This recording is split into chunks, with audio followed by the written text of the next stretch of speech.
Good evening and welcome to the Sound Off Show. My name is Linda Kirker. I host the program and thank you so much for joining us tonight. I'm just going to do a very short intro tonight.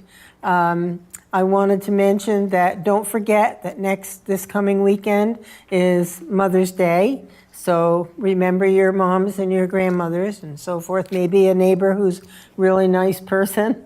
And also, along those lines, as of early this morning, I became a great-grandmother for the first time. My son and daughter-in-law are beside themselves with joy. This little girl, born to my younger grandson and his wife in North Carolina. And I just had to share that because it's something you never know if you're going to be around to be a great-grandparent. Congratulations. Thank you. I'm pretty excited. So that's my little intro on a personal note. Tonight I have two guests. I just met them myself, so you're going to be meeting them. We're going to have a conversation on a number of different issues. To my immediate left is Ed Gallo. Welcome, Ed. Thank you. And Ed is from Richmond, Vermont. He's a retired engineer, and he's also a hunter and a fisherman and a gun rights advocate. And to his left is John Nagel. Welcome, John. Thank you. John is from Colchester, Vermont. He's a candidate for the Vermont House, and he's, I would call, a specialty welder for military and aviation needs. So I want to thank you both for coming here tonight. Thanks for having us. And ask you, which one of you would like to just bring up a topic? Constitutional rights. I wrote a whole bunch of things down. I'm a big constitutionalist, so. And responsibilities that go along with the rights that you have, which most people tend to forget if they even know about, what the Constitution's all about. Mm-hmm. I'm actually, let me share this quickly. I and three friends last summer put on a Liberty Camp for kids, and we're hoping to have two this year, maybe one in Rutland and one up here in St. Albans again, and just teaching them about our country and how it was founded, why it was founded, and why they're lucky to live here. It's not perfect, right, but it's sure a heck of a lot better than any other place. Well, I commend you for doing that because we need a lot more of that. Well, I would like to encourage both of you, if you are inclined to do so, to see if you can go into a school and talk with the students. They eat it up, especially if you include things like I was mentioning earlier about life and how that all fits into the Constitution and our responsibilities as citizens. They're important. They're the future. Absolutely. And we have to make sure that they know what the country is about, right? Correct. So, okay, I don't want to do all the talking, although I could. There have been a couple of times where, there was a blizzard and my guest didn't show up, and I learned, oh my gosh, I can talk for an hour. So anyway, but I'm not doing that tonight. You're here, and I want to hear from you. I want to ask you a question. Did either one of you know that 32 states have made English the official language of their state? I did not know that. I would like to see, you're running for office, I would like to see that happen in Vermont. It should. English, that way, I'm making an assumption, but if English is the official language of your state, then you should not be compelled as a state to print ballots and all other kinds of materials in all different kinds of languages. No, that's correct. If you're going to live here, you need to know the language. Well, I can tell you, my grandparents came over here from Manila, Sicily, and they had to learn English. My grandparents came from Norway and Ireland, and yes, they were thrilled to be here, and they worked hard. Anything to say? My father came from Italy. I mean, I'm a first-generation American, and you know, they did. They got here and they assimilated. They worked hard. They had to have a sponsor. You didn't just show up and say, "I'm here now. Where's the bennies?" Yeah. And they had to learn English. The neighborhood that I lived in when I was very young, many people didn't speak English. It was all Italian. But the younger folks that lived there all spoke English. The grandparents' age group, a lot of them never really were able to master English anyway. They knew enough to get by. But they all were hardworking people, and Yes. Contributors. You respected them. Contributors, yes. Instead of takers. Yes. And if we're going to have people coming here, my understanding is that with Canada, the only way that you can emigrate into Canada is if you can prove that you're financially self-sufficient or have the ability to do so, or you have a skill that is needed by the country.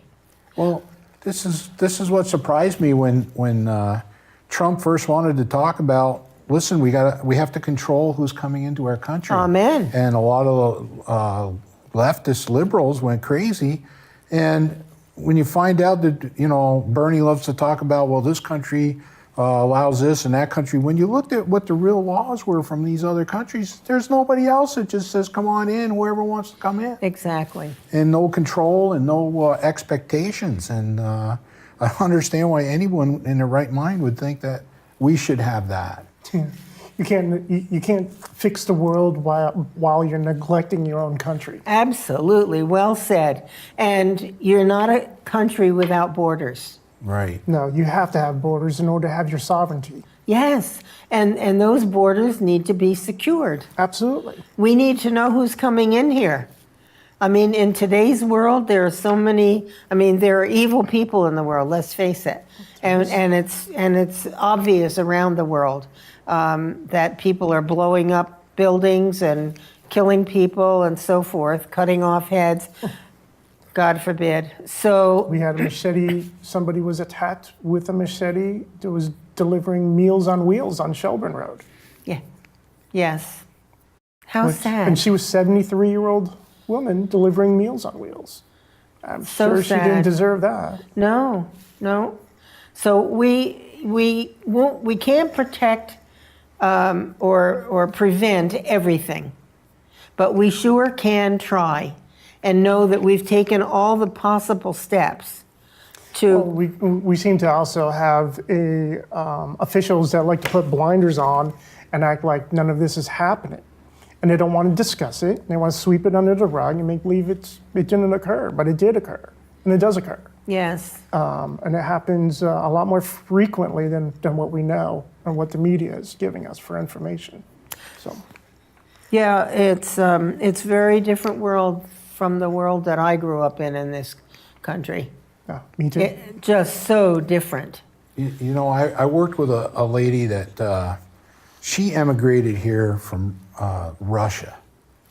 And talking to her, you know, we were co-workers, very nice, well-educated woman, hard worker. And I got talking to her, and she was telling me about how her sister has been working to come here for 10 years. And I said, 10 years? And she said, yeah, well, the paperwork, and you work with the embassy, and you got to do this and do that, and it takes 10 years. And I got thinking about, well, apparently she's not very good at jumping over fences, because people that jump over fences and come here are allowed to stay.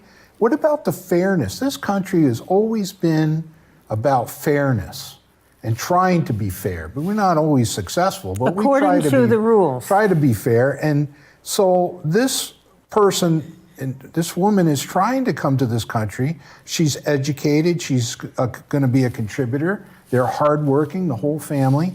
And yet she's delayed because the people that need to approve her and work on her case are busy with these illegal people. And that's just not fair. No, it isn't. learned It's that in not kindergarten. right. It's not right. We have a system. You know, we have a front door. Use the front door. You know, We have laws and we have rules. Nobody wants to abide them. They spend more time and energy and money into trying to go around what our existing laws are. If we actually started to enforce the laws on the books, we wouldn't have half the problems we have today.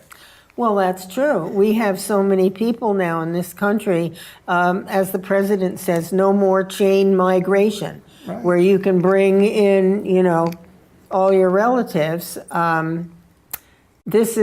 We can't absorb that.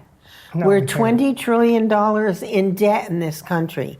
We need productive people coming here. So money comes back into the government in the form of taxes, and perhaps maybe we can get on the track of starting to pay down some of that debt.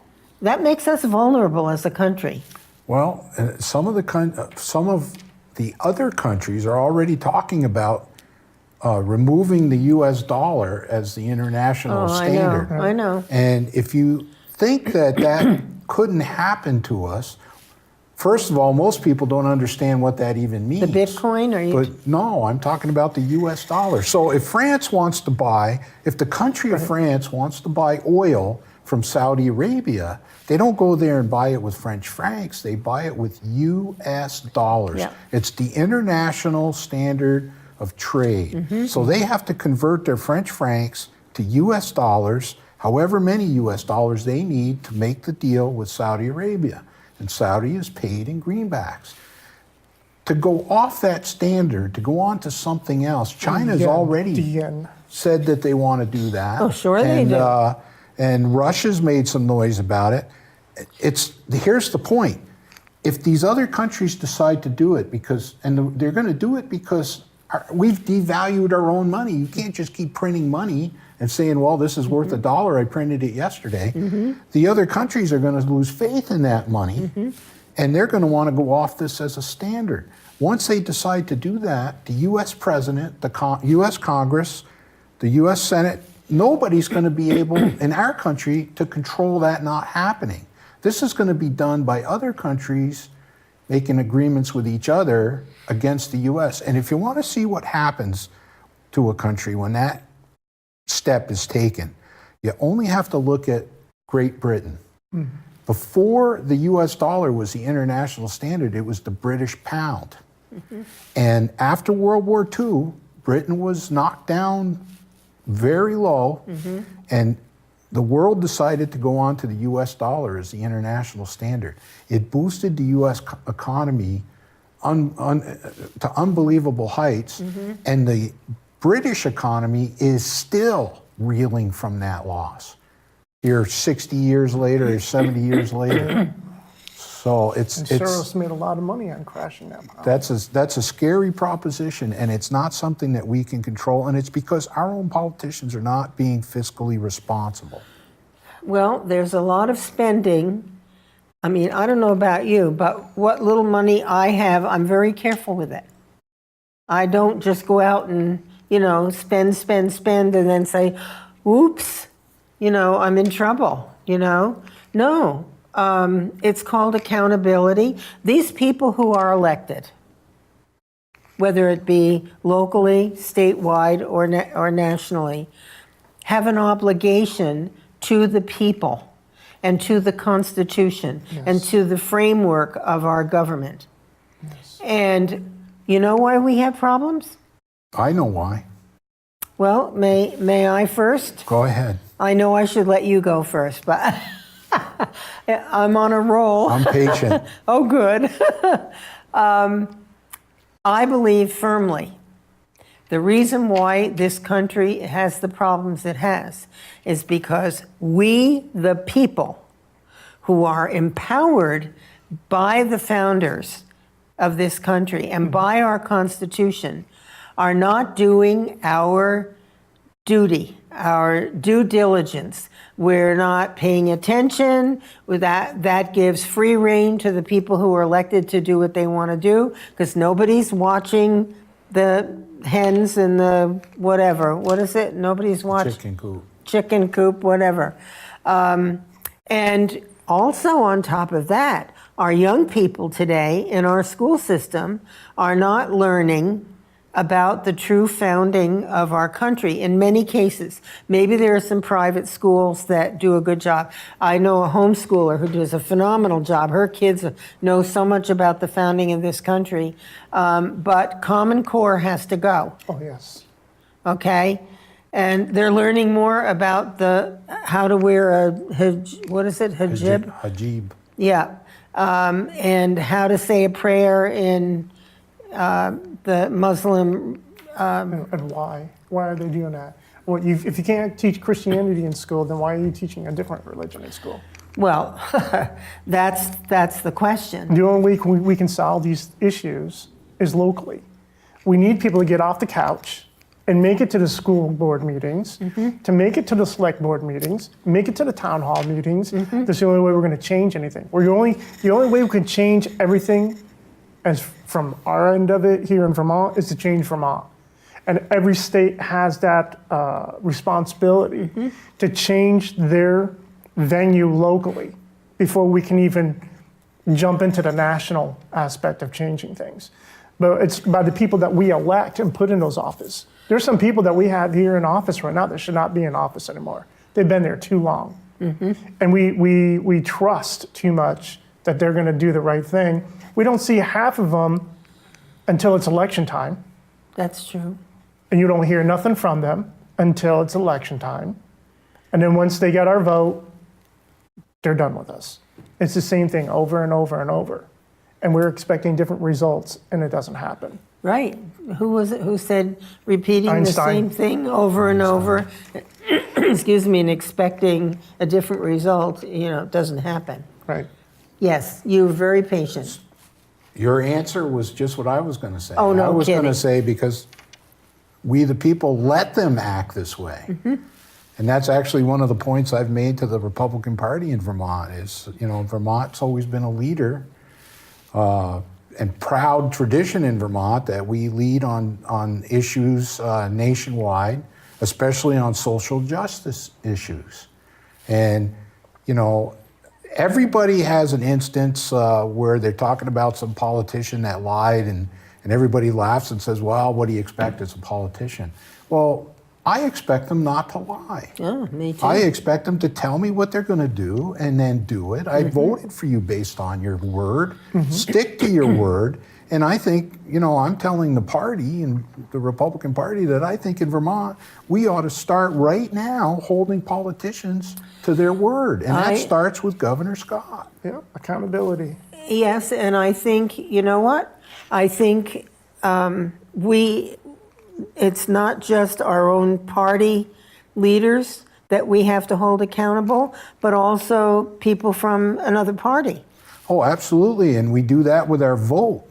And, last election cycle, there was something like 55 seats in the House and Senate that went uncontested. Yes. We just handed them over. Oh, that drives me nuts. And we can't, as Vermonters, we can't allow that sort of thing to happen and then expect not to be given laws like we're getting out of Montpelier. I mean, it's not just the guns, it's a number of the marijuana law.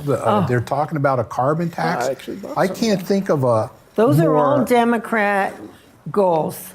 But we gave them 55 seats with no uncontested. I brought a couple of laws in that they're doing, and there's just something that's been going on here. We got this is the new law that they're pushing out right now. This is the H25 proposed bill that's from Representative Grad there out of Maxine Northtown. Grad? Yeah, and Lalonde out of South Burlington. This is basically the dream police is what I like to call it, where the thought process of how we're gonna figure out somebody's intent, and make it a crime now. How can you know someone's intent? Well, it's subjective.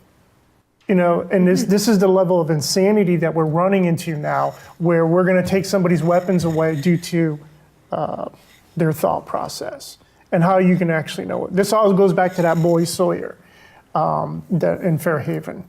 and that he had a log, but he also had a mental illness, and he was in Maine for a reason. Then we have also this other bill that they're pushing for, which is the minimum wage raising. Mm-hmm. And we have these committees. I was watching them on TV, on Access TV. They're one of the committees. And they're focused on just one thing in that committee, but they're not focused on or even continuing to think about what the other committee's working on. And this is an old bill that was before. Did you ever hear of Bill H-190? Tell me what it is. It is it's to ban leaf blowers. Oh, come on. I kid you not. I'm passing down to her. So you take this bill right here, and you say that you're a lawn care business, okay? So you take away the leaf blowers because they're too loud and create pollution, and then you add into that bill the other bill that they're doing, the minimum wage bill, okay? You're basically going to put lawn care businesses out of business, okay? We've been doing this. There was an article in the Free Press, how we've been just constantly shrinking our tax base for the last 30 years. Oh, it's terrible. We're driving people out, and this is from 2,000 people have left the state. Yeah, this article was in 2015, and it says that the average wage of those people leaving was between $58,000 to $91,000. They are the income. people who could afford to leave because they don't like what's going on, and they're not going to support it with their tax dollars. But that's their taxes we're paying for the things here in Vermont. Absolutely. So we keep reducing it. We raise the taxes, reduce it some more, raise the taxes. Well, the governor... We're not business friendly. The governor went to 6 different businesses, I believe, and each one of them told him that they, right now, could hire between 20 and 100 people.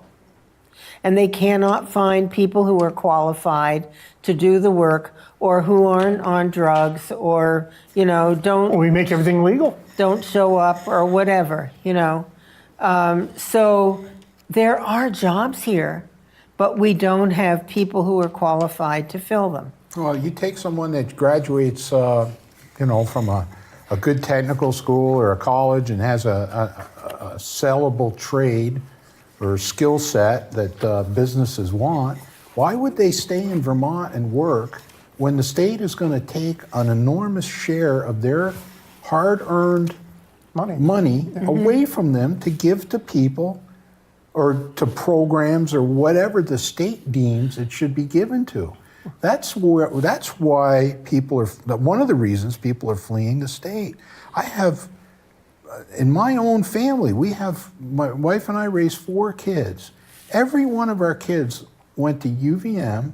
They all have electrical engineering degrees, BS, and 2 of the girls have masters in electrical.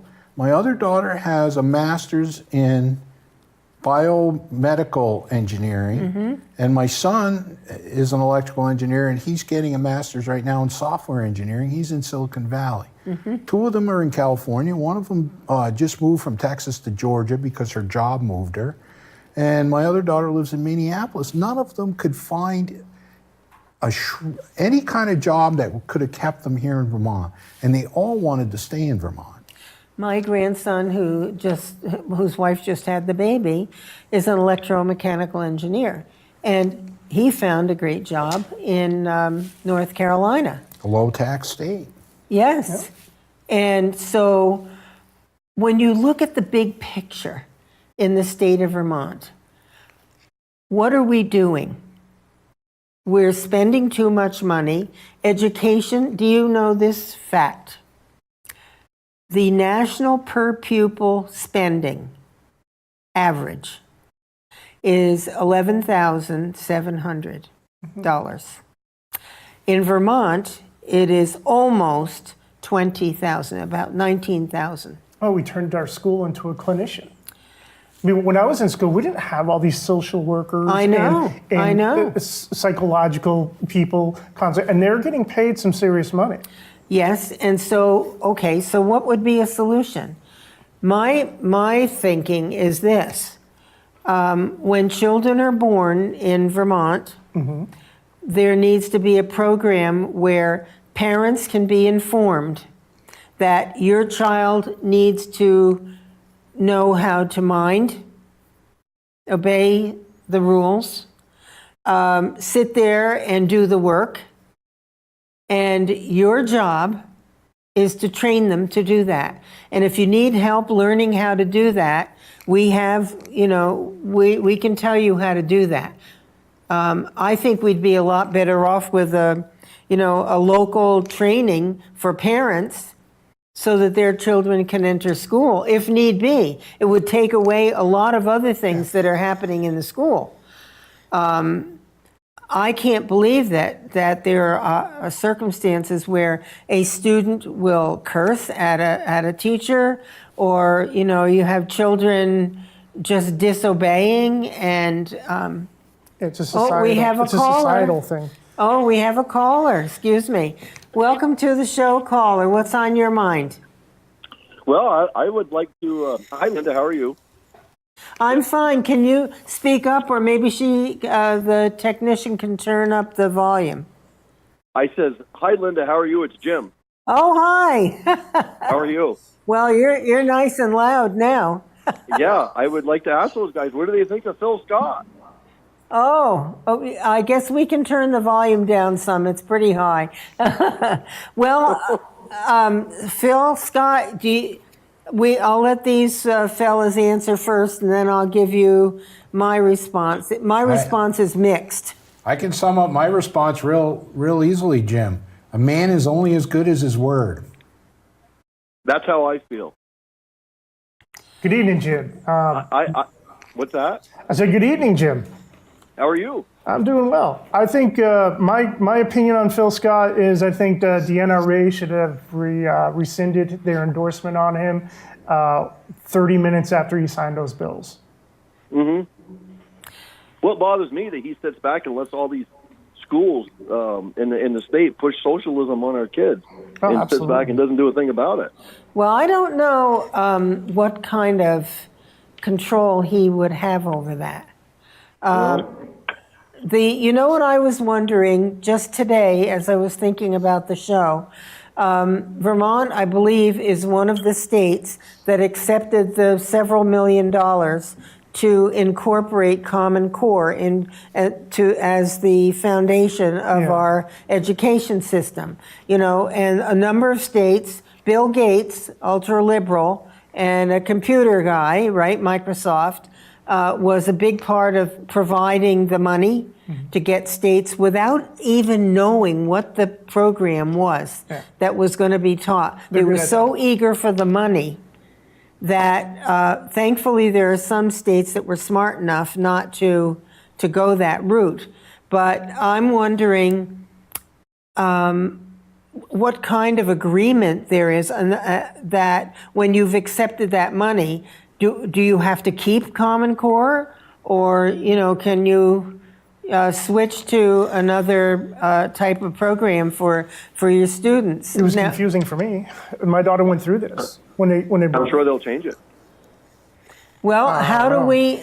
This is where we, the people, have to step up and contact the Department of Education. Maybe we need to go to a state board of education meeting. I'm assuming they're open.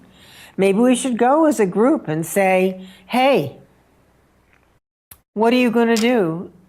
We have to be forceful about it. And the reason why, I'm sorry, I didn't mean to cut you off. No. But how I got completely started in this is I started a petition against Mitzi Johnson.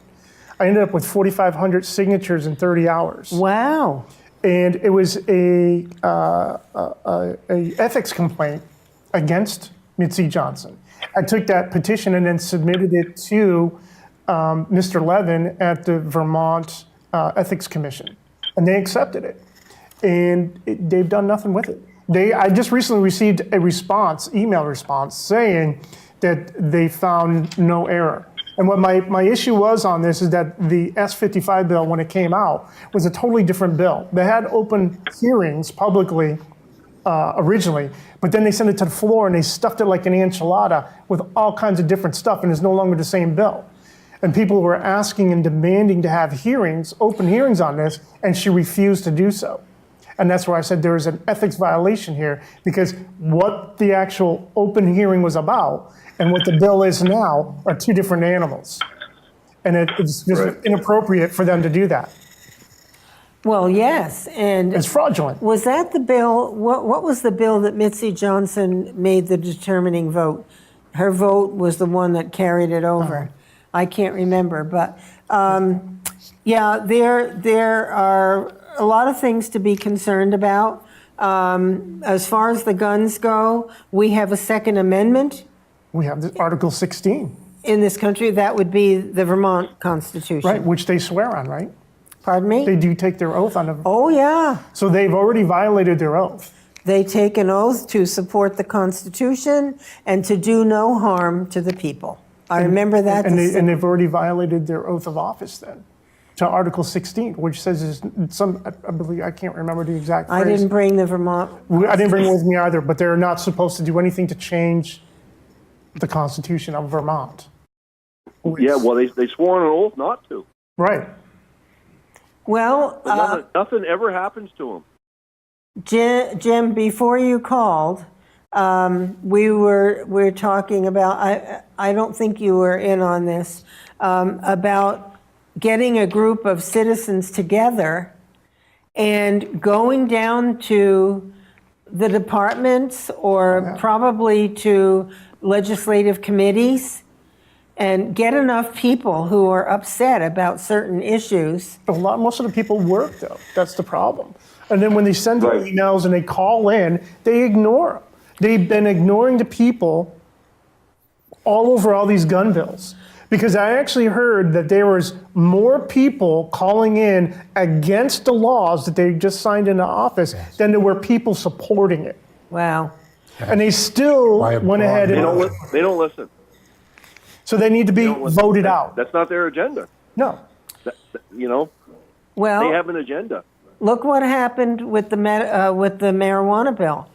Doctors were pleading to have an opportunity to go in and testify. This educators were against it, law enforcement was against it, the medical community was against it, and a lot of parents were against it, and still they passed it. Yep. And the governor signed it. Well, it's not going to be an illegal drug anymore. So now they don't know what to do when they stop somebody that's high driving down the road. What are they going to do? They don't even know what they're going to do. They've signed this into law, and they don't know what they're going to do when they pull somebody over that's stoned. They have no clue what they're going to do. Yeah, it's true. So, Go ahead. So Governor Scott came out, and rightfully so, and talked about the tremendous opioid issue that we have in the state of Vermont. People dying, I won't say every day, but every week, I believe. Excuse me. Jim, whatever you're doing, the sounds are coming through the TV. So the governor talked about the opioid issue that we have. People are literally dying. They can't keep Narcan in stock in the ambulances and wherever they dispense that. And yet, on the other hand, he turns around and tells our school children that recreational drugs are no problem. Yeah. So how does... Right. I would like to know from Governor Scott, how do you mesh those two statements coming from your own mouth? How do you do this, and how do you call yourself a Republican when you do things like this? Well, he's doing what a Democrat does. He's speaking from both sides of his mouth. That's what Democrats do.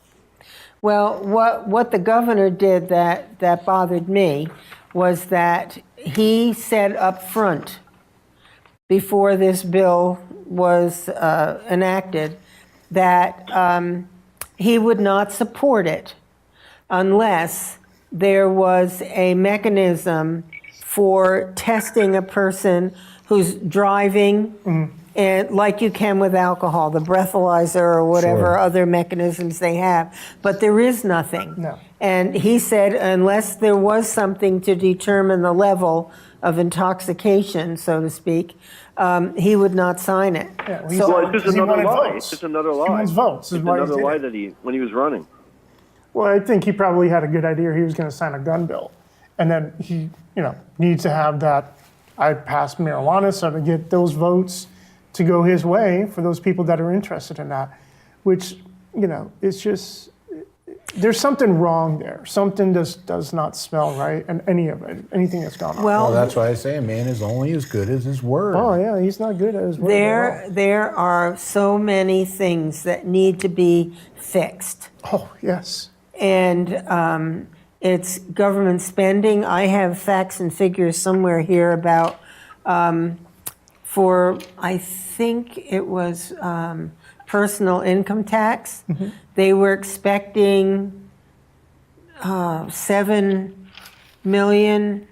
So, I've got to get the facts and figures. Anyway, 7 point something, and they only got 1%. But what about the money that they received from the class action lawsuit against the tobacco companies? Wasn't it like $22 million? I think it was 18. Was it $18 million? I could be wrong. But it was between $18 and $20 million, okay? What are they doing with that money? Shouldn't it be going to the people that are dying from emphysema from smoking and all that? Or where are they doing with that money? Where's it going? Where's the transparency on that? Our governor held a contest to find out what he should do with that money. Yeah. Instead of saying, look, let's roll this back to the taxpayers or let's do something, productive, he holds a contest, and the winner is we're going to use that money to work on developing a more efficient diesel engine. And I sat back and scratched my head as an engineer and said, boy, I didn't know Vermont was a hotbed of innovation in internal combustion engine design. That escaped me. So that's wrong. But the worst liberal in Montpelier couldn't have found a worse way to waste that money. Well, And it'll It be should belong to the gone. people, right? Sure. the governor is trying to get a statewide teachers' health insurance plan, which would save $75 million. They have so many different platinum. So they're spending $75 million right now on teachers' health care. That would be the savings. They're spending a lot more. They a lot spend, more, yeah. So why not? Okay, but then you have to Well, I'll fight the sign up. union. All right. Yeah. So there's always something in the way, some big group or something. Yeah, most of our Bloomberg. I mean, this is all Bloomberg and Soros, the gun thing. If you look at every other state in the country, they have very similar bills going on. So the president said he would not support any laws attacking the Second Amendment. Okay, so what are they doing? They're going towards every state and affecting and dumping their money into changing the laws in the states individually, where they can change that. I have this interesting article that I was reading on the last 20 years of shootings.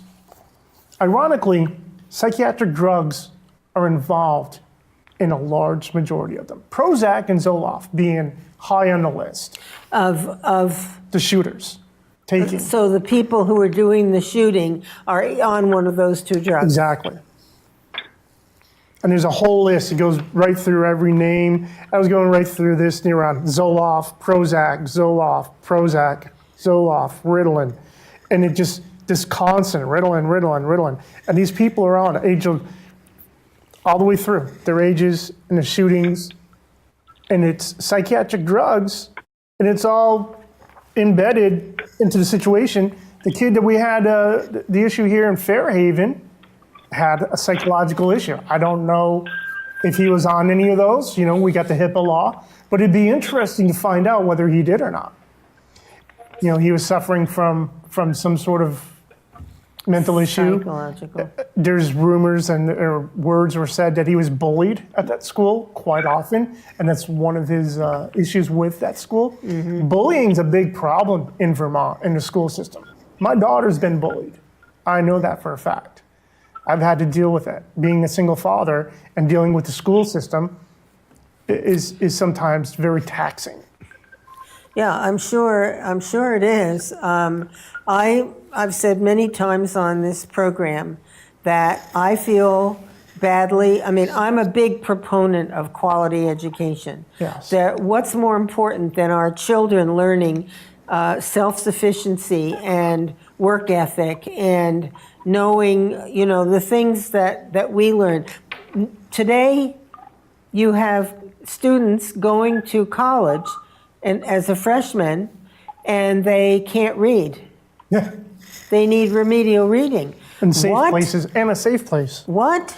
We're spending $19,000 per pupil, and students can't read? Give me a break. Jim, whatever you're doing. Well, for what we're spending for these schools, they're taking out of our taxes going to these schools. These kids should be able to read, but they can't. I mean, I hire them; they can't read a tape. They can hardly tell time, but they know how to use a cell phone. They're on it all day long. Yeah. Oh, jeez. Well, that's another whole issue. Yeah. So you talked to us, Linda, about what we can do as As citizens. as citizens, and what we're doing and we're working on. And there's I won't call it a coalition. There's a loose group of a coalition, I guess, of people that have come together, and they've said we're fed up with what's going on in Montpelier, and we're working very hard to find candidates to make sure there's no unchallenged seats by Democrats. We're targeting the worst of the worst Democrats to try to get rid of them. We'd love to see Mitzi go bye-bye, and there's a few others. Lalonde, we'd like to see him disappear, go back to Michigan or wherever DC, he where came he's a from. DC Who was lawyer. that? Lalonde is out of South Burlington. Oh, I don't know. I heard he wasn't a very good DC lawyer either. Well, I don't know. But so we've decided to attack this. Good. And we tried it. We tried things kind of the way you were the road you were talking about, going to these hearings and showing up and Better being locally, heard. better And- locally. Well, and Yes. what we found was that, especially in the last few big issues in Montpelier, it doesn't matter if you're in the majority, they just do what they want to do because they're so arrogant and so convinced that A, they're right, B, the ends justify the means, and that they can't ever be touched in their positions. That we want to unseat some of these people. Good. And start taking back the State House. And we're looking for real Vermonters to run, not people that moved here.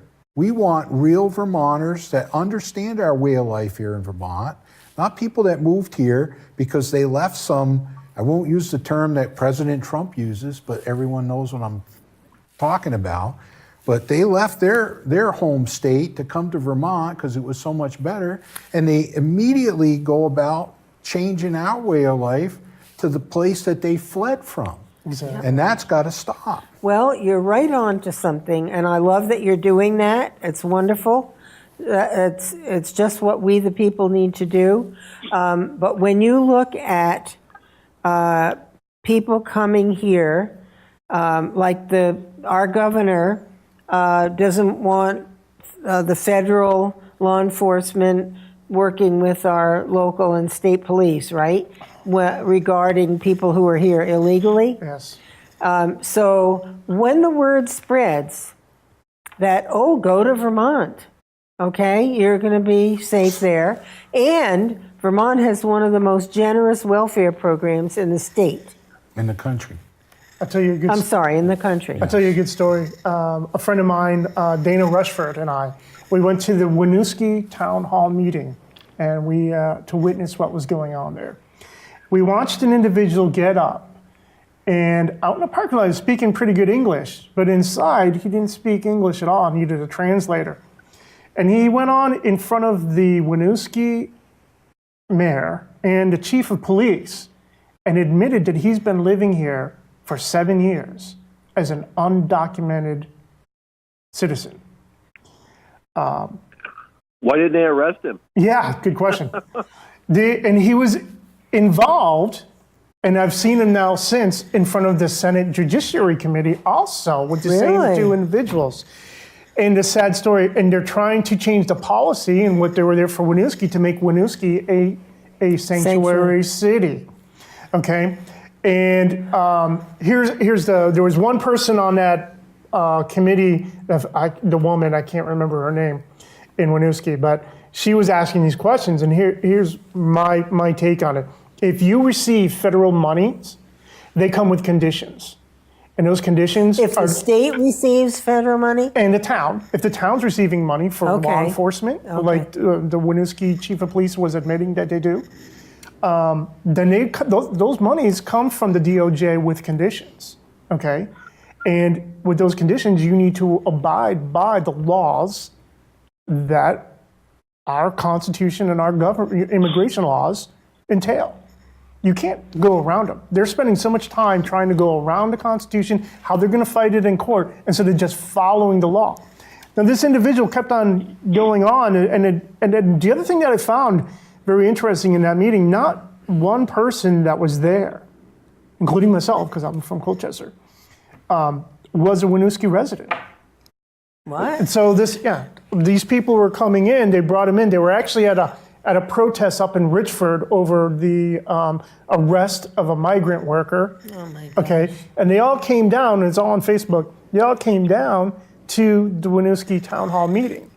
And they filled one side of it, and it was interesting to watch that these people, some of them not even residents of our country, are sitting there in a meeting to change the policies of the laws in our state and in our country. It's kind of sickening. Do you think that they are doing that on their own, or that they are being guided and supported They're well funded. to do these things? Well, you mentioned George Soros. Yeah, okay? and Bloomberg. Yes, George Soros from Bulgaria. Is that where he's from? Yeah, Hungarian. Hungary? Yeah, he Okay. was actually a German soldier, Nazi. He was an actual legitimate Nazi. I know. And he hates this country. He's also an American citizen. Yeah, and he's been recorded saying that he wants to bring down Trump and destroy this country, and he should be arrested for treason and sedition Absolutely. because he's demonstrated that they he's won't do capable of that. doing that. His money, He's a billionaire. multi-billionaire, and his money is being planted in certain places to stir things up, Yep.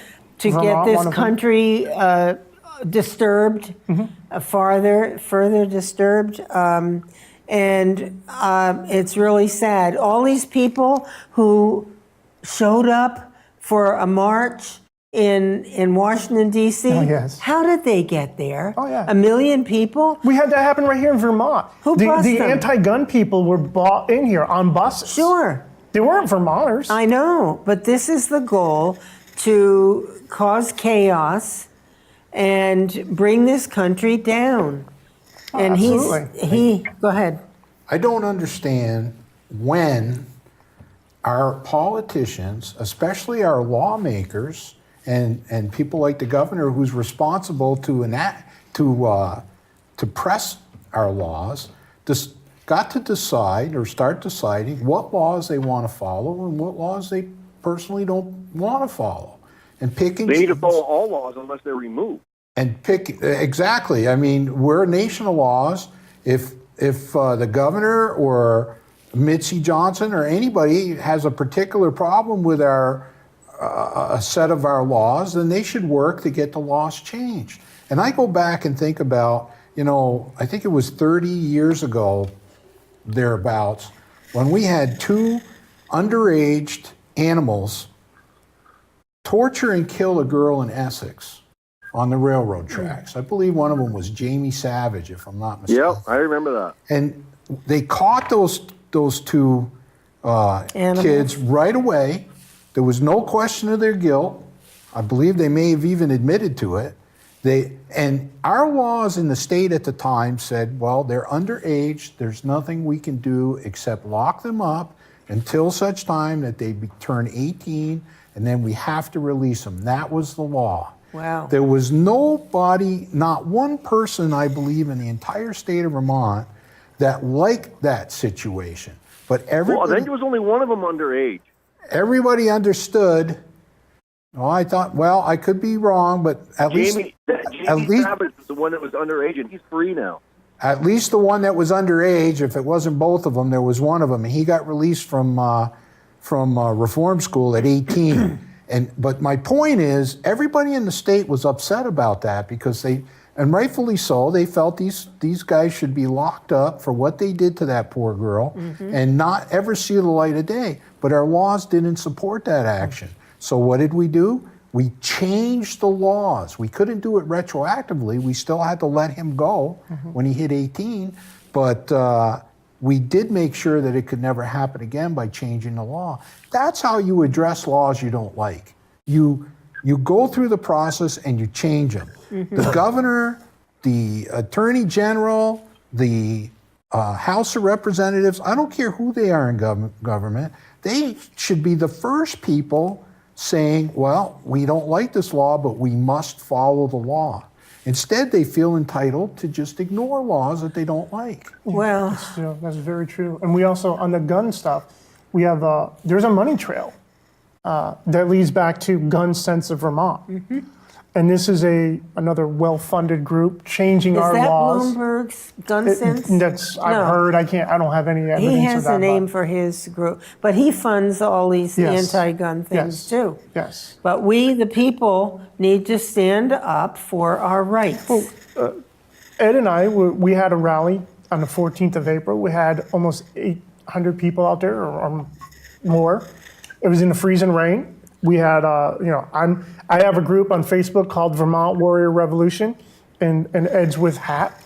And we have a lot of members in Franklin County that is in Vermont Warrior Revolution. A shout out to all you guys. And we're looking to make that change. Good. We're going to, I'll post out laws that I'm showing you. I'll go ahead and put the PDF into the group so people can read it themselves. I'll go and find this stuff. We have candidates, like Ed was saying, stepping up. And, the deadline's really close now. It's the end of this month. And Was it the end of the month? the end of the month, You have to file? you have to have your 50, depending which 50, 100 signatures or whatever. But there's too many times that we have nobody running against somebody. Yes, I know. And we need that's- options. Well, what about at the federal level? We need that too. We give that away. Yeah. Every time the Yes. election comes up. I wanted to quickly, did we cover minimum wage at all? A little bit, not much. Well, we have that bill that's coming out right now that's going to affect a lot of companies. Well, are they, they're going to raise it so much Yeah. a year, right? Right, but it doesn't really change anything No.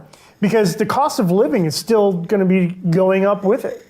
So, I was looking at the $15 an hour wage that they're claiming, or it's always talked about. Here's a domino effect theory for you. So if they're going to pay somebody $15 an hour at McDonald's and Burger King to flip burgers or whatever to work, an entry-level welder can come in at $15 an hour. And that's after training and certification, possible certification, or the company will certify them. They're starting off at $15 an hour with all that training and background. What do you think they're going to want to do? Start being a welder for $15 an hour? They can go to McDonald's and make $15 an hour. Yeah. So they're going to want more money. And then it's just that domino effect. And then everyone's self-worth is going to be, they're going to be gauging that to what the minimum wage is. So everybody else is going to want to get paid more because of their own idealism of their own self-worth. Sure. Well, It's going to be a problematic situation. oh, very much so. And you're going to find, as you've probably heard, places like McDonald's are not going to have somebody taking your order. There's going to be a little electronic gadget for you to place your order. Yep. So they'll hire fewer people if they're forced to have a higher Look at the benefits minimum they get for that. They don't have to have health insurance for that machine. They don't have to have workers' comp wages for that machine. Yeah. The list goes on and So on. less jobs, okay? Less jobs. And Be like the Jetsons. my philosophy about jobs and wages is The government should not be telling businesses how much they have to pay. no. That, what you get paid is between you and your employer and your value to that employer. Like I told my grandkids when they were young, you be the first to show up at work if you work hard. If you see something that you think could be improved, share it with your employer. And if they need you to stay late, you stay late. But you prove your value to your employer. And Yeah, but I'm going to say on the flip side of that, and Yeah. I'm not trying to, I agree with everything you said there, but I can tell you from being on that time card, there are certain companies and certain owners that could do a better job of paying their employees, okay? There's some that take them for granted too. So there's two ends of that spectrum. Jim, Yep, what are you doing? listening to you. Well, there's some sound, a squeaky sound coming through the, He's playing video games. I don't, No, No, I'm just kidding. But there's two ends of that spectrum. So, in the ideal world, that would work. You know, that you get what you pay. You get paid for what you deserve to get paid. And then there's some places where you get taken advantage of too. well, And then you have the option to leave. here, exactly, and that's exactly what I did in one job. I asked for $1 an hour raise. I was doing two people's work, and the doctor would not give me $1 an hour raise. So I said, I'll be tendering my resignation. He hired two people to cover what I was doing, okay? But I had the confidence in myself to say, if you don't and I was not unrealistic. I wasn't getting paid a lot of money. But I proved myself. And so I said, oh, find somebody else, Well, buddy. I understand that. I've been a single parent too, so. But how many people will do that? Go ahead. I think the formula is very simple in this country. If you want to make more money, improve your skill set. Amen. It's very simple. If you can barely operate a French fry machine, you don't deserve $15 an hour. That was never intended to be a career choice. Well, I have a but- lot of hard time with my VCR, so. Yeah, well, Well, we're getting down to a really short period of time. 2 minutes? Oh, of course, 2 minutes. So we all know that there are a lot of things that could change for the better. And I think we all agree that we the people have to stand up and take charge. We've got to get out and vote. Yes, and we need more people to run for office Absolutely. who have common sense and are willing to stand up for the people and what's right, because that's the only way change will happen. Yep. And also at the local level, important to get on committees and boards and so forth. Go to the school board meetings, things like you were saying. Yeah, even if you don't have children there, it's still your tax money, your property tax money is going to them. So you have a say in what's going on Right. there. So, I mean, you got to get out there, you got to vote, you got to be involved. As difficult sometimes, you're coming home from work and you're beat up, it's, maybe an hour, 2 hours of your time for that 1 day a month or 2 times a month, but it's so pertinent to get out there to make these changes. Well, and also follow what's going on in your child's school. Yeah, absolutely. And, I would love to go back into the school and talk about sentence structure. I bet they're not even learning about diagramming a sentence, a noun and a verb and a subject and a predicate and all of this stuff. We're winding down now, guys. So I want to thank you both for coming on. I want to wish you well with your election. Thank you. I've been there and done that, and it's a lot of work. But you sound like you would do a stellar job, so good luck. Thank you And very thank much. you so much for coming on. thank you. Ed and John Nagel, folks, when you see this on CCTV, he's running in Colchester. 9-2. Colchester, Chittenden County, 92 Okay. Colchester. Okay. So thanks to both of you for coming on the show. It was Thank you very nice to much. meet you. I appreciate it. And folks, you have a great week ahead, and I have a great guest for next week, too. Happy Mother's Day to all the mothers out there. That's right. And the grandmothers. And the grandmothers.